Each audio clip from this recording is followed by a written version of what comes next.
السلام علیکم ورحمۃ اللہ وبرکاتہ۔ ایک ساتھ مل کر کھانا کھایا کرو، اس پر اللہ کا نام لیا کرو، اس میں تمہارے لیے برکت ہوگی۔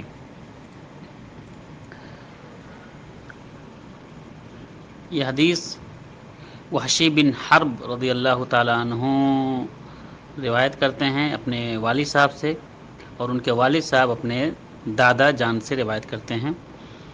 وہ کہتے ہیں کہ نبی کریم صلی اللہ علیہ وسلم کے پاس ان اصحاب النبی صلی اللہ علیہ وسلم قالوا، نبی کریم صلی اللہ علیہ وسلم کے پاس ان کے صحابی آئے اور پوچھا، یا رسول اللہ، اے اللہ کے رسول صلی اللہ علیہ وسلم، انا ناکل ولا نشبع، ہم لوگ کھانا کھاتے ہیں لیکن سیراب نہیں ہوتے، سیر نہیں ہوتے، پیٹ نہیں بھرتا، کھانا کھانے کے باوجود بھی پیٹ نہیں بھرتا۔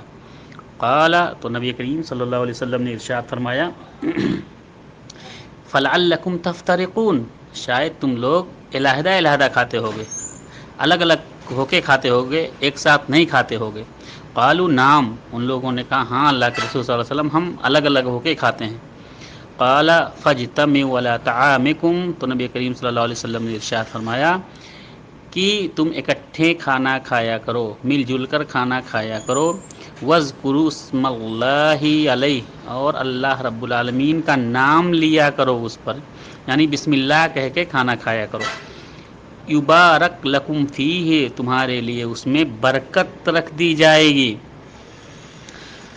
ابو داؤد رحمہ اللہ، جنہوں نے اپنی سنن کے اندر اس حدیث کی روایت کی ہے، وہ حدیث کے بعد فرماتے ہیں کہ اذا کنت فی ولیمۃ، جب تم کسی دعوت میں جاؤ، کسی کے ہاں دعوت میں جاؤ، فاذی العشاء، اور رات کا کھانا تمہارے سامنے رکھ دیا جائے، کسی دعوت میں جاؤ تمہارے سامنے کھانا لا کے رکھ دیا جائے، فلا تاکل، تو مت کھایا کرو، حتی یأذن لک صاحب الدار، یہاں تک کہ گھر والا جس نے دعوت لیا ہے وہ تم کو اجازت دے دے، بغیر اس کے اجازت کے کھانا شروع مت کیا کرو۔ یہ ابو داؤد رحمہ اللہ کا قول ہے، اس حدیث کے نیچے انہوں نے کیا ہے۔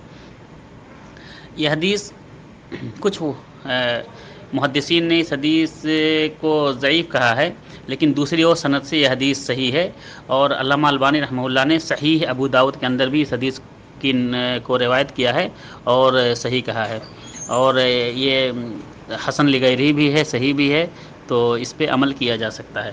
السلام علیکم ورحمۃ اللہ وبرکاتہ۔